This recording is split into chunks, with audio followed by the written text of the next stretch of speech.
banyak karyawan lama yang kemudian resign. Mengapa? Karena mereka kemudian membandingkan antara direktur yang baru ini dengan foundernya.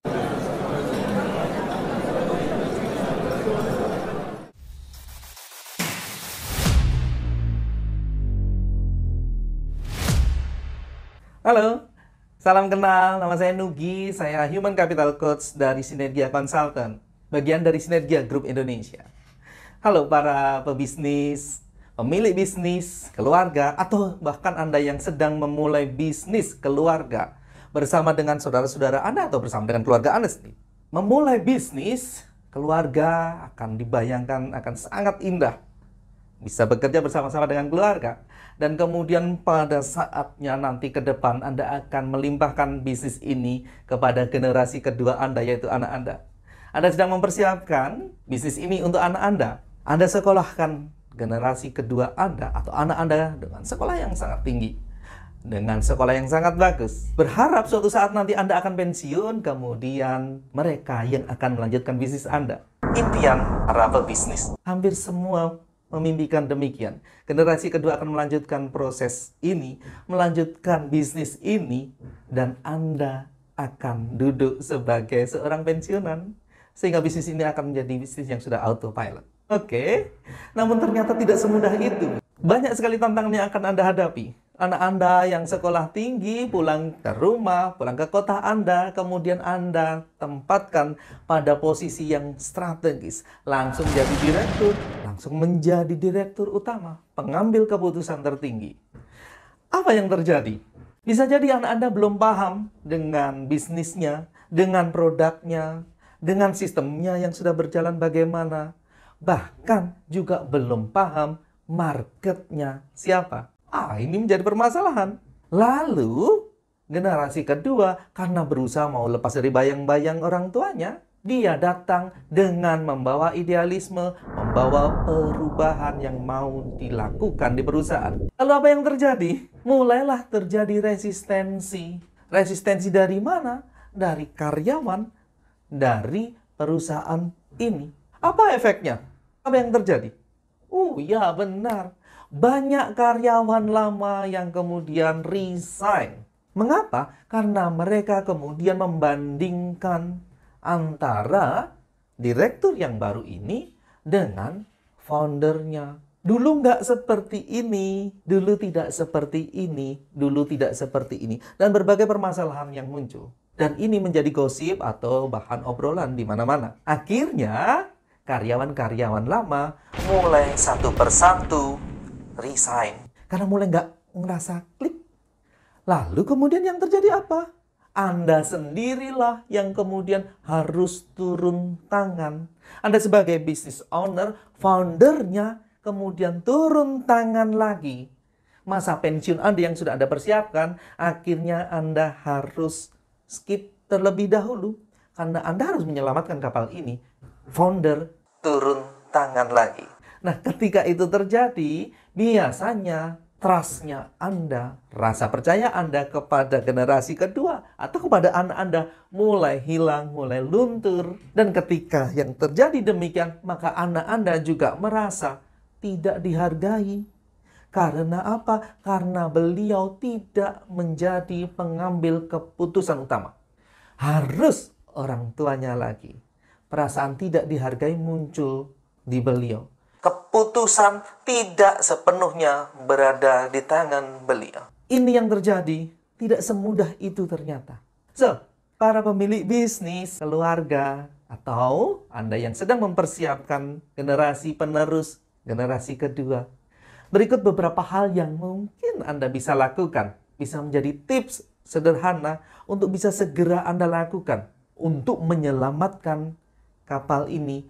Untuk membuat proses regenerasi berjalan dengan sangat smooth. Oke, berikut beberapa hal yang bisa dan layak Anda coba. Pertama, alignment. Penyelarasan. Penyelarasan apa? Oke, baik. Mari kita lihat terlebih dahulu. Apa yang terjadi ketika generasi kedua pulang dari sekolah? Ya, benar. Mereka punya ilmu yang sangat hebat. Mereka punya strategik dan pengetahuan yang lebih up to date. Mereka punya sudut pandang baru yang mungkin selama ini tidak pernah kita lihat. Kemudian Anda punya orang-orang lama yang memang mereka mempunyai pengalaman yang luar biasa. Mempunyai kompetensi teknis yang sudah teruji. Maka alignment adalah proses menyelaraskan antara pengetahuan dengan pengalaman. Bayangkan jika ini terjadi selaras sekali. Wow, Anda akan siap menghadapi tantangan-tantangan yang terbaru. Maka menjadi sangat ideal ketika penyelarasan alignment terjadi antara pengetahuan dengan pengalaman. Yang kedua, lalu bagaimana cara Anda melakukan penyelarasan atau alignment ini? Lakukan ini. Raker. Apa itu? Ya, betul. Raker adalah rapat kerja. Ini adalah rapat kerja tahunan. Mengapa ini penting?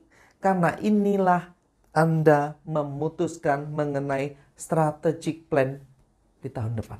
Menyelaraskan antara pengetahuan dengan pengalaman tersebut dilakukan di sini, melakukan proses raker bersama-sama Anda, antara direktur yang baru atau generasi kedua Anda yang punya strategik yang sangat bagus, mempunyai kemampuan dan pengetahuan yang belum teruji, bertemu dengan para karyawan lama yang sudah sekian lama bersama Anda, yang sudah teruji secara pengalaman, diselaraskan dan kemudian dirumuskan di dalam raker. Yang ketiga apa? Yang ketiga tips yang bisa Anda coba adalah mengenai, memberikan pemahaman akan menyentuh sisi emosional. Oh, apa itu? Di dalam bisnis seringkali ini ada dikotomi mengenai hal ini. Head dan heart. Faktanya kita harus tahu dan kita sepakati bersama bahwa bisnis keluarga itu biasanya banyak berada di sini, berada di sini. Orang bertahan, orang melakukan pekerjaannya sudah dengan hati, ada keterlibatan emosional yang ada di sana. Oleh karenanya, mereka menjadi sangat loyal, menjadi sangat engage dengan bisnis ini. Menjadi engage dan merasa sehati dengan founder atau pemilik bisnis. Lalu kemudian ada heart yang kompetensi secara berpikirnya, analisa ke depan yang perlu kemudian ditingkatkan, yaitu yang dibawa oleh generasi kedua. Maka yang perlu Anda lakukan adalah menyiapkan generasi kedua untuk memahami sisi yang di sini. Sisi emosional. Mengapa demikian? Karena generasi kedua atau anak Anda biasanya secara emosi tidak mengalami keterlibatan yang luar biasa dengan bisnis ini. Maka ajarkan kepada generasi kedua Anda untuk mulai membangun keterlibatan emosi dengan bisnis ini. Dengan orang-orang lama yang secara pengalaman sudah teruji. Maka memperhatikan hal ini, sisi emosional adalah salah satu cara Anda menyiapkan generasi kedua Anda untuk terlibat lebih dalam bisnis ini. So, para pemilik bisnis, Anda akan mendapatkan hal yang luar biasa ketika Anda bisa memulai 3 tips ini mengenai alignment, mengenai raker, dan mengenai melibatkan keterlibatan sisi emosional untuk generasi kedua Anda. Oke, para pebisnis keluarga, para founder, terima kasih sudah menyimak pembelajaran hari ini. Dan jikalau Anda ada hal yang mau didiskusikan, jangan sungkan-sungkan. Silahkan Anda bertanya di kolom komen yang sudah disediakan. Kami akan membantu Anda untuk berproses. Terima kasih. Sampai jumpa pada pembelajaran selanjutnya.